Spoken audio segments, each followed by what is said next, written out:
আমি চাই না যে দেশের টাকা নানা রকমভাবে অতীতের সময়কালের মধ্যে আমরা দেখেছি যেভাবে নয়ছয় করা হয়। আগামী দিনের বাংলাদেশের কোনো মানুষ প্রত্যাশা করে না রাষ্ট্রের একটা কানাকড়িও কেউ নয়ছয় করুক। আপনি বিশ্বাস করুন, আমি যে চেয়ারটি বসি, আমি এই চেয়ারটি নিজে কিনতে গিয়ে একটা দোকানে গিয়ে দেখছি এর দাম বেশি। আমি নিজে সশরীরে হাতিলে গেছি, হাতিলে গিয়ে ওখানে গিয়ে তাদের সঙ্গে বার্গেনিং করছি, বার্গেনিং করে তাদের পাবলিশ প্রাইস রিডিউস করাইছি। রিডিউস করানোর পর আমার অফিসকে বলেছি আমি রিডিউস করে এত টাকা আসছি, আপনারা সেভাবে করে এইটা নিয়ে আসবেন। আজকে যে বাজেট হচ্ছে সে বাজেটের প্রতিও আমাদের প্রত্যাশা হচ্ছে অপ্রয়োজনীয়, অপ্রতুল, অযাচিত খরচ বাদ দিয়ে ঘুষ, দুর্নীতি, স্বজনপ্রীতিকে উপেক্ষা করে রাষ্ট্রের প্রত্যেকটি অর্থ, জনগণের ট্যাক্সের পয়সার প্রত্যেকটা পেনি তার সদ্ব্যবহার হবে, এটা হচ্ছে আমার প্রত্যাশা।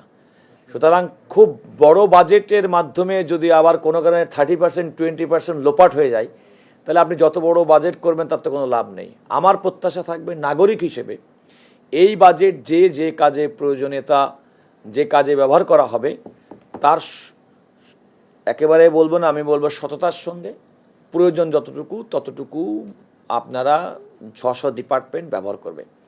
আমি আপনাদের এই প্রসঙ্গে আমার এই অফিসের একটা অভিজ্ঞতা শেয়ার করতে চাই। এই অফিসে আপনারা জানেন যে সরকারের পক্ষ থেকে যখন বরাদ্দ দেওয়া হয়, বিভিন্ন খাতে বরাদ্দ দেওয়া হয়, তো আমাদের এখানে একটা আসবাবপত্রের একটা খাত আছে কেনার। তো সেখানে আপনি জানেন যে বাজেট ক্লোজিং হয় জুন মাসের 30শে জুন পর্যন্ত, অর্থাৎ আপনার যে প্রয়োজনীয় টাকা আপনি খরচ করবেন সেই টাকাটি খরচ করবেন আপনার 30শে জুনের মধ্যে, তা না হলে এই বাজেটটা ল্যাপস হয়ে যাবে।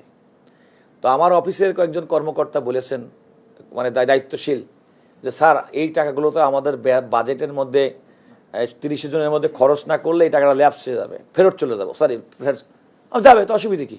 এখন আমার টাকা ফেরত চলে যাবে বলে কি আমি 900 করে টাকা পয়সা দিয়ে আসবাবপত্র কিনবো নাকি? আমার তো নিজে 19 লাখ টাকা ফেরত দিচ্ছি আমি, যেটা যদি কোনো কারণে আইনগতভাবে ইচ্ছা করলে এই 19 লক্ষ টাকার আমরা বিভিন্নভাবে খরচ করতে পারি। আমি দেখছি এই অফিসের 19 লক্ষ টাকার আসবাবপত্র কেনার মতো কোনো প্রয়োজনীয়তা এই মুহূর্তে নেই।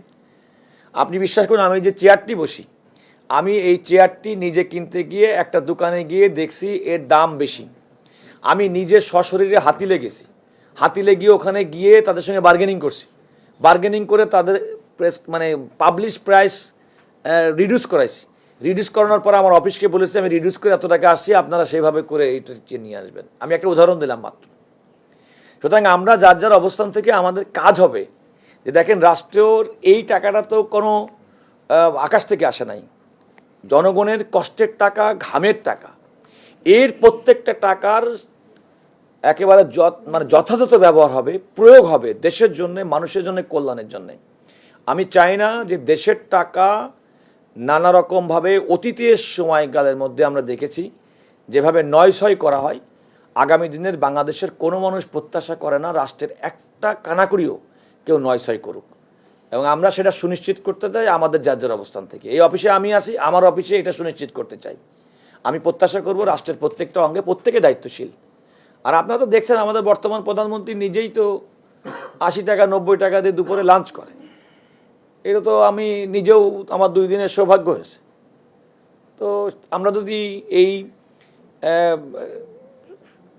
যথাযথ সম্পদের সদ্ব্যবহার করতে পারি, অর্থটা যদি অপচয় রোধ করতে পারি, তাহলে তো আমার মনে হয় যে বাংলাদেশের বাজেটের আকারের সঙ্গে নির্ভর করবে না, নির্ভর করবে এর যথোপযুক্ত ব্যবহারের উপরে। আমি বিশ্বাস করি নতুন সরকারের সময় আমরা যারা নতুন প্রত্যাশা নিয়ে ফ্যাসিবাদ উত্তর বাংলাদেশে গণতান্ত্রিক বাংলাদেশের যাত্রা শুরু হয়েছে, সেখানে আমরা সবাই এই মনোভাব নিয়ে, দেশপ্রেম নিয়ে, সততা নিয়ে আমরা আমাদের দায়িত্ব পালন করব।